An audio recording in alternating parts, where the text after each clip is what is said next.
બોલે સદગુરુ ભગવાન કી જય. રામચંદ્ર ભગવાન. ભગવાન કી જય.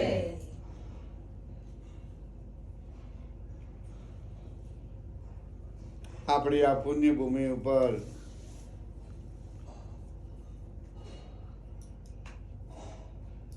એક અર્જનદાસ સંત થઈ ગયા.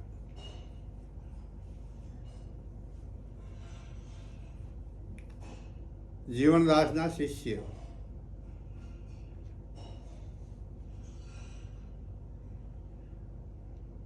જ્યારે જીવનદાસે એમને ગુપ્ત માર્ગ ઉપર લીધા, ગુપ્ત માર્ગના અંદર એમને જે જે જોયું, અનુભવ્યું, તો એમને વાણી દ્વારા બાર બધો માટે પીસ્યું છે.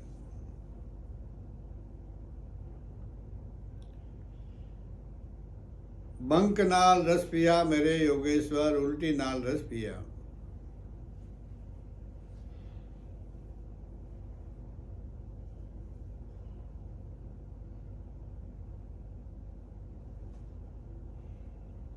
જે આપણો તાલુ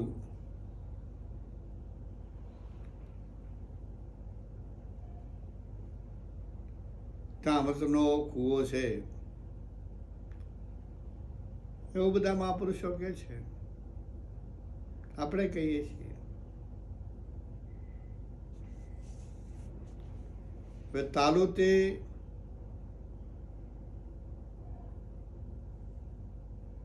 જે આપણો ઘોઘરો છે, ગરદન છે,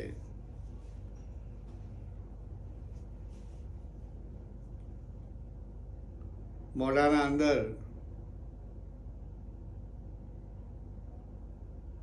એક નાની જીભ છે કે જે જીભ વડે આ બધું ચિંતન થાય છે.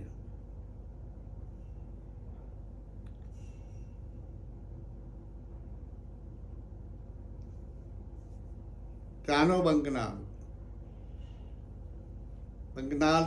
દ્વારા રસ કાકડા વાટે આવે છે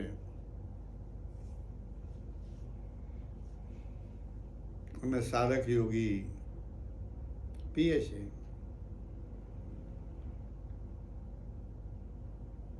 બંક નાલ રસ પિયા મેરે યોગેશ્વર, ઉલ્ટી નાલ રસ પિયા.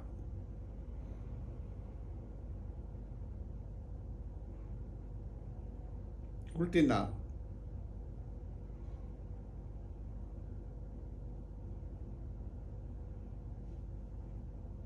આપણા મહાપુરુષે મેરુડન અને બંકનાલ બે વસ્તુઓનું વર્ણન કર્યું છે.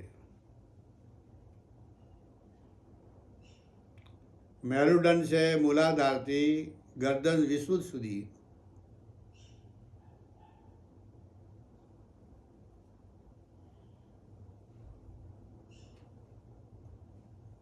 જેને આપણે 21 મણકાનો ડુંગર કહીએ.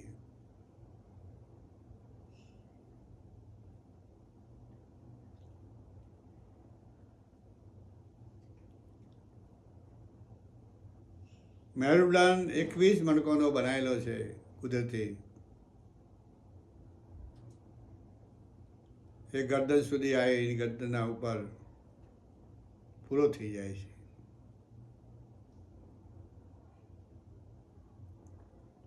ત્યાંથી આગળ જે આપણું તાલુ છે, તાળું, અને જે કાકડા વાટ છે, નાની જીભ છે, એ નાની જીભથી તાળવા સુધી, તાલુ સુધી વાંકી સૂળનું એક હાડકું છે. એ વાંકી સૂળ દ્વારા તાલુમાંથી અમૃતનું સિંચન કરે છે નાની જીભ. રોમ રોમના અંદર એમના રસને પહોંચાડે છે.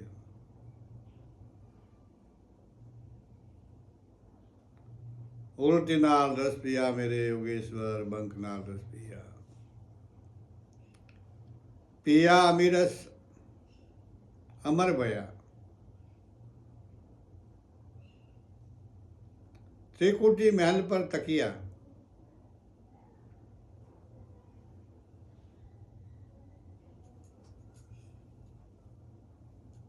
ત્રિકુટી અને ત્રિવેણી કહીએ.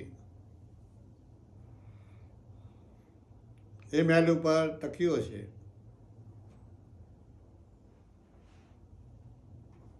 ને તકિયાની ટોચ ઉપર સોહમ રણુકાર ગાજી રહ્યો છે.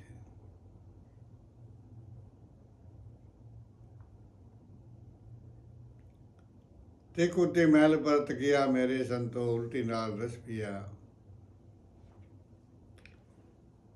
नाभि कमल से चली मेरी सुरता. જ્યારે મારી નાભીથી મારી સુરતા ઉલટી ગગને ગઈ. नाभि कमल से चली मेरी सुरता. दया दिल्ली से डेरा, दिल थी, दिल्ली એટલે દિલ. ખટ ચક્ર વીડીને ચડ્યા. ખટ ચક્ર એટલે 6 ચક્ર. મૂલાધાર, સ્વાધિષ્ઠાન, મણિપુર, અનાહત, વિશુદ્ધ અને આજ્ઞા. ખટ ચક્ર વીડીને ચડ્યા. ગગન મંડલ ઘર કિયા મેરે યોગેશ્વર, ઉલ્ટી નાલ રસ પિયા. अरे उल्टी नाल रस पिया मेरे योगेश्वर, બંક નાલ રસ પિયા. આ ભજનો ઘણા સમયથી ઘેરાઈ રહ્યા છે. જે મહાપુરુષોને એની અનુભૂતિ છે એ તો હરખી સમજી શકે છે. પણ જ્યાં માર્ગું નથી, આ માર્ગ ઉપર જેનું પ્રયાણ નથી, એવા જીવો સંશયમાં પડે છે કે આ બધું હશે કે કેમ. કલ્પના તો નહીં હોય, પણ નહીં, મહાપુરુષો કદી પણ કલ્પના કરે નહીં. એ સ્વયં અનુભવમાં આવ્યું છે એટલે જ કહ્યું છે.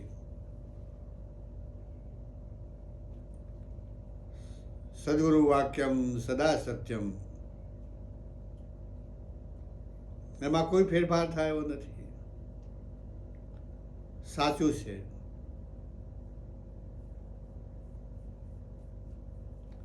नाभि कमल से चली मेरी सुरता, दिया दिल्ली से डेरा. खट चक्र वीडे ने चढ़िया. गगन मंडल घर किया. ચોટલીની જગ્યાએ તસ્મા દ્વારે. अरे मेरे योगेश्वर, मैं બંક નાલ રસ પિયા.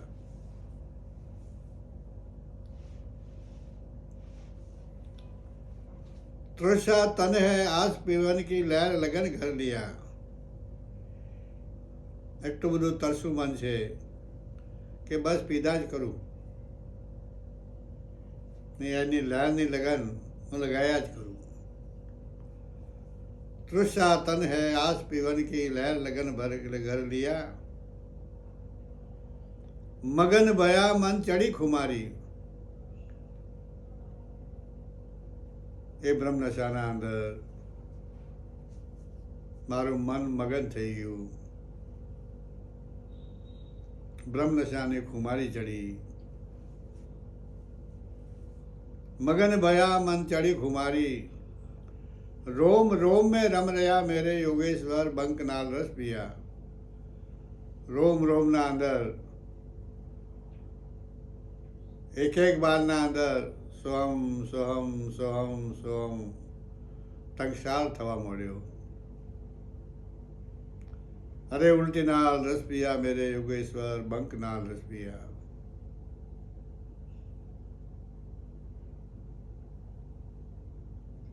એક વચન જેને સહી કરી માન્યા, એક વચન ઘર રહ્યા.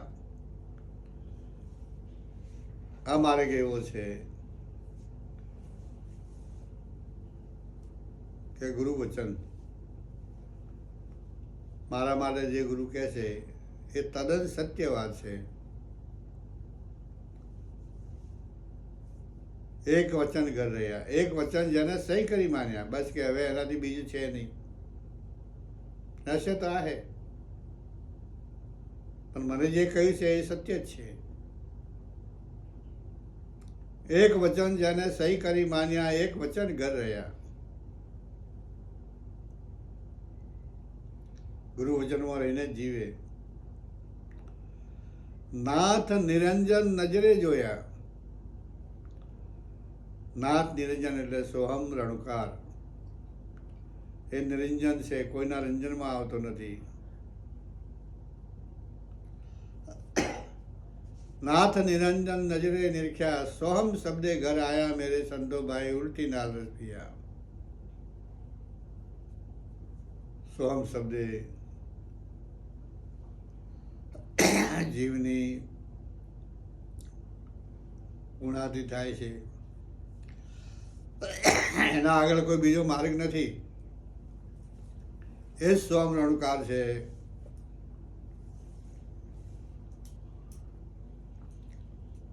એને પરિપક્વ કરવો પડે. એને પરિપક્વ કરવા માટે પહેલી જ એ સોહમ તાલ રણુકારની આરંભ દશા છે.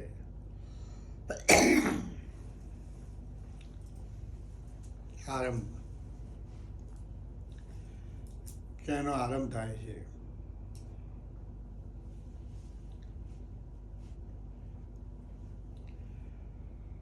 આરંભ દશા પલટાઈ અને પછી એની ઉત્પત્તિ દશા આવે છે.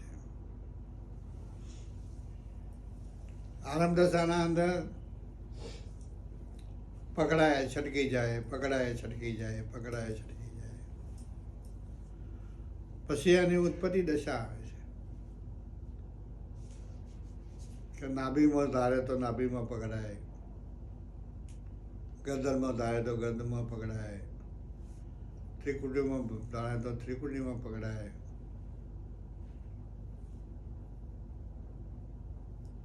ગગનમંડળમાં ધારે તો ત્યાં પકડાય, છૂટક છૂટક પકડાય. આરંભ દશા, ઉત્પત્તિ દશા. ત્રીજી એની દશા છે ઘટ દશા, ઘટ અવસ્થા.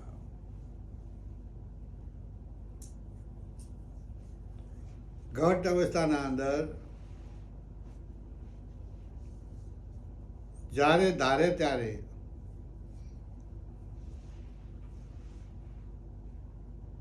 એની સુરતા ચેતનમાં રમતી હોય, એનું લક્ષ બિંદુ ચેતનમાં રમતું હોય.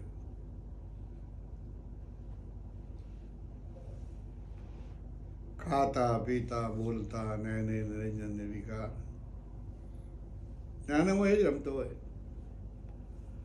ધન્ય ધન્ય જીવ્યું તેનું જેનો હોય છેલ્લો અવતાર.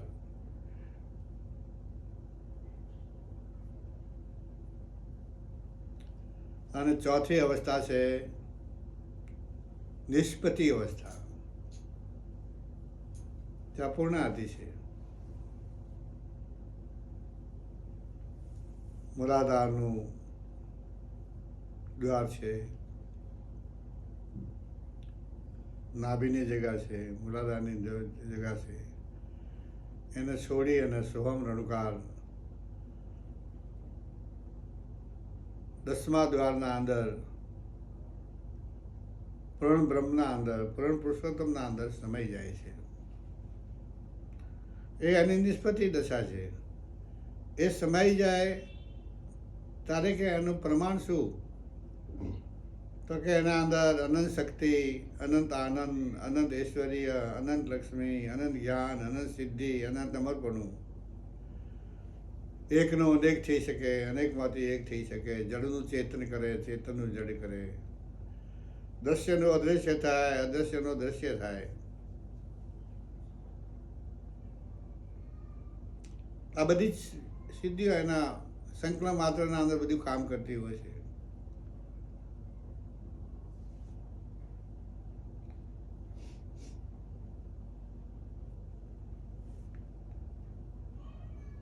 એ 4 વર્ષ તો પૂરી કરતા કરતા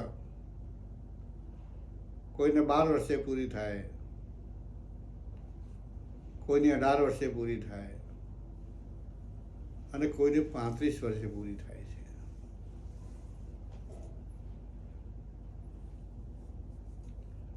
એક વચન જેને સહી કરી માન્યા, એક વચન ઘર રહ્યા.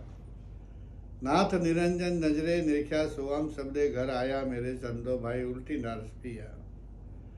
અરે ઉલ્ટી નાલ રસ પિયા મેરે યોગેશ્વર, બંક નાલ રસ પિયા.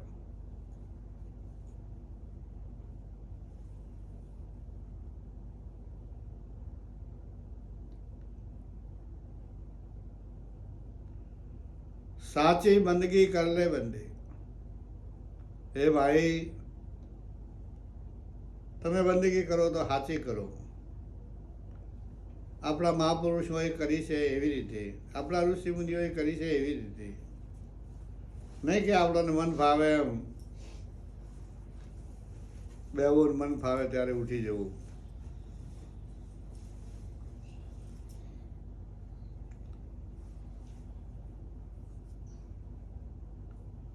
સાચી બંદગી કર લે બંદે, ભજન કરે તો ભય ગયા. દાસ અર્જન જીવન શરણે, દાસ અર્જન સંત જીવનના ચરણે. ऐसा योगी तो अमर रहा मेरे योगेश्वर, उल्टी नाल रस पिया. अरे उल्टी नाल रस पिया मेरे योगेश्वर, બંક નાલ રસ પિયા.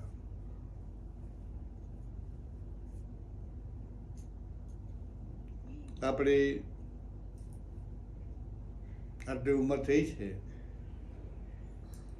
પણ આવી પ્રકારના જે ભજનો, આપણે ભજનમાં ઘણા જઈએ છીએ, ઠેર ઠેર ભજનોમાં જઈએ છીએ, પણ આવી વાણી ક્યાં સાંભળવા મળે ખરી? યોગનિષ્ઠ વાણી.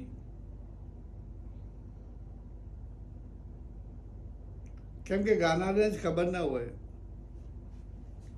ગાનાને ખબર ના હોય એટલે એનો રસ પડે એના અંદર ના હોય.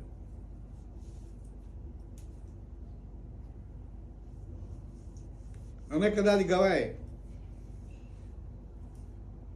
કોક મહાપુરુષ ગાય, કોઈ સંત ગાવે તો ગઈ અને મૌન થઈ જાય.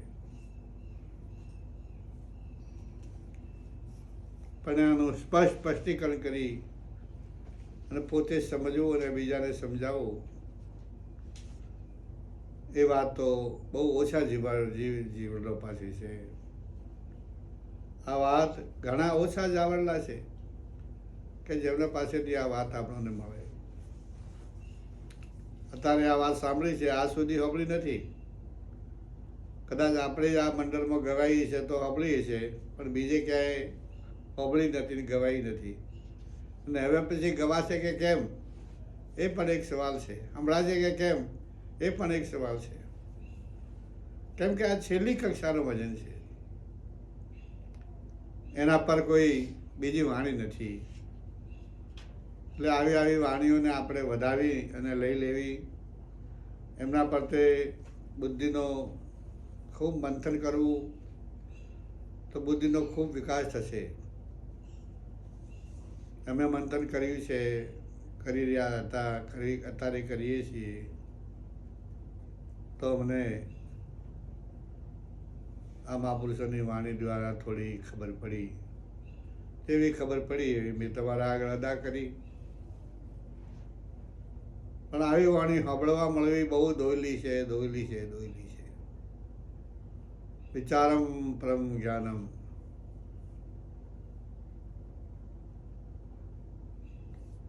વાઘોને વાડા હોતા નથી.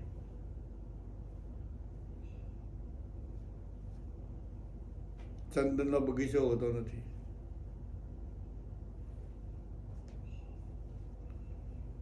પાણીએ કમળ હોતું નથી. એ તો ભાગ્યે જ. કંઈક જોવા જાણવા મળે છે. આ બધું એવું છે ભાઈ. એટલે વાણીને ખૂબ વિચારી ને અમલમાં લેજો. બોલે શ્રી ગુરુ ભગવાન કી જય.